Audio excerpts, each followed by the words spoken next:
Hello friends, Matt here, and today we're going to take a look at a disc that I have thrown sparingly, but the internet loves me to throw it, and that is the MVP glitch. So a couple months ago I challenged Twitter to build me a bag, and they did, and they made the glitch my utility disc. I think they picked up on that I wasn't excited about that because I only in the video used it for one tap and putt, never threw it off the tee or did anything of any consequence with it, even though I said I would use every disc. So I did to make a 3-foot putt. Sorry, guys. So Disc Golf Dumpster Fire challenged me to do a glitch only round, and I did out at Etowah. And if you've watched my channel, you've seen I've done some single disc rounds before out there. I did one with a Stego, which is one of my most popular videos. I think it was 3 down with a Stego, which for a disc that generally you can only throw 250, maybe I can push one to 270 a little bit longer for one specific one, but you can't throw them that far, so the birdie chances are few and far between. With the Envy that I did, I can't remember if that was last year or year before, I think I shot 6 or 7 down. Really enjoyed that round, and Envies go far. I don't know how well I can do with this disc. It's a finesse disc, which is not something that I excel at. I like overstable stuff, ripping forehands with very a little understanding of what the word consequences might even mean.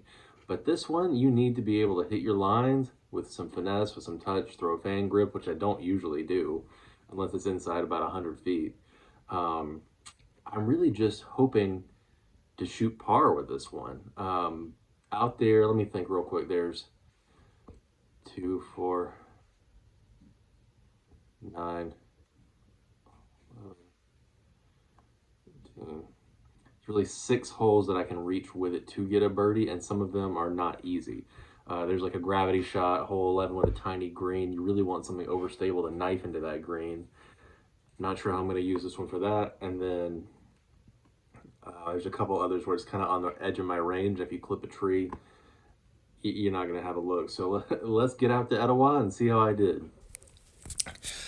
On hole one here, it's about 300 feet downhill.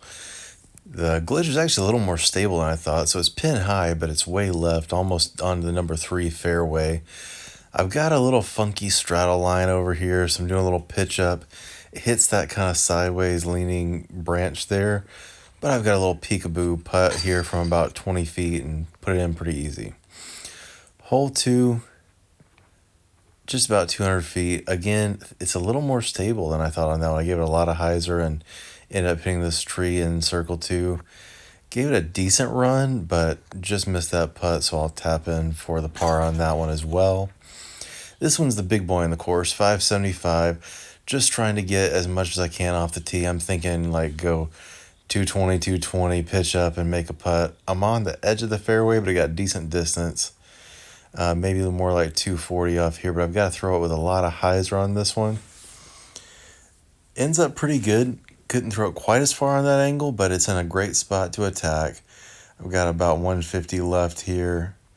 Able to throw it up there and make the putt fairly easy to save the par on this long hole. On to the famous cave hole. This is one of the few that I think I can birdie out here, so giving it a full rip. It's marked at 222, but it plays about 240. I get it up there on top, and there it is, nestled in the very small green right in front of the basket. A little lefty tap in and give you guys a peek in the cave. It goes about 20 feet back there. Hole 5 is this tunnel shot that opens up after about 200-ish feet, and I got to the edge of circle 2 there. Not a bad pitch up. I'll actually take that on that hole almost any day. 6 here, you're trying to keep it down this tunnel, and it goes sharp right at the end. Forehand would be the play. Got it to where the turn is. Fairly easy pitch up for the par there as well. 7, trying to throw this tricky turnover shot and kind of tweak my knee doing it. Not a great effort there. I'm up on the edge of the hill. It rolled down just enough where I can do this little funky pitch out forehand. That's one of the few forehands I'll attempt with a glitch all day. Got myself a par on that one. 8 is way uphill, and I just didn't give it the height it needed. So I'm circle two on this little ledge, throwing over that big old log, and another par. This one had a shot to go in on hole nine. It's actually a really small green. It drops off behind it and in front. And I went a little bit long. It was one of my longer throws of the day. About a 50-foot putt there. It gave it a decent run, but I have to settle for a par again. And finally, my first big mistake here on hole 10. Trying to get up there and still ending way right. It's a putt, but it's about 45 feet with some trees in the way. And that'll put me back down to par, unfortunately, after missing that 45 footer and dropping my phone. 11, I'm going with a little upside down thumber. It rolls down here. This landing zone's kind of tricky and it's not very big. If I hadn't had that tree in the way, I think I could have made the putt, but I'll have to settle for a par again. On 12 here, I'm going to blame the family that was letting me play through. There's about 12 of them, and I hit the pole I needed to miss and ended up taking a bogey there because I was out of bounds. So I'm one up at this point, 13, throwing that turnover line. I've got a putt again, but it's about a 40-footer, and I kept it a little bit too far right. If you notice my mistake here, I was lining up for the left gap and then tried to throw the right one, and ended up somehow landing on the bridge here, and the disc actually stopped. So have to figure out how to throw up here from the bridge. Gave it a little bit of hyzer, pushed it. Not a great up, but I'm in the circle and I made the putt, so we're just one up right now. Over to hole 15, that road's out of bounds on the right side, and there's a big ditch on the left, so you're just trying to keep it dead center with that glitch. It's actually how a lot of people that can't throw far play this hole.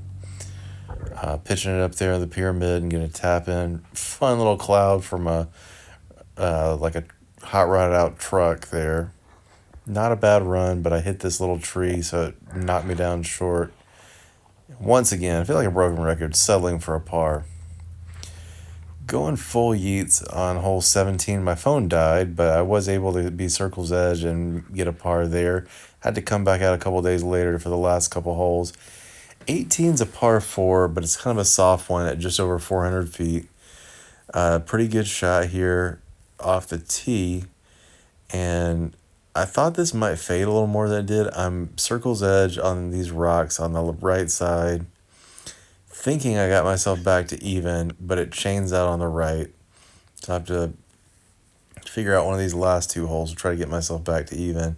It's not going to be 19. Threw a half decent shot there, but not at all what I wanted. So I got about a 60-foot putt here. End up kind of just hyzering a layup and taking the easy par. Now this will be my last shot to get back to even. It's only about 220, but it's an island hole, so you got to make it. And finally, the glitch does its job. Give you a look at these buoys and low water markers and everything that make up our permanent island here. And the glitch was right on the pole, so tapping in for the birdie and ended up getting back to even. So overall, I did okay.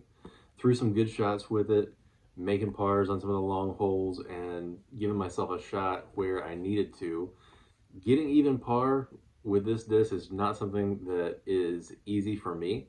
For a lot of players, your Simon Lizottes out there who can spin the heck out of disc is probably not that tall of an order, but I impressed myself being able to recover and putting it right under the basket on hole 20 there. Um, that felt pretty good to get myself back to even, especially after missing some opportunities like that birdie look on 18 where just didn't catch. So I thank you guys for watching. I hope you enjoyed it more than I did doing it, and I will see you in the next one.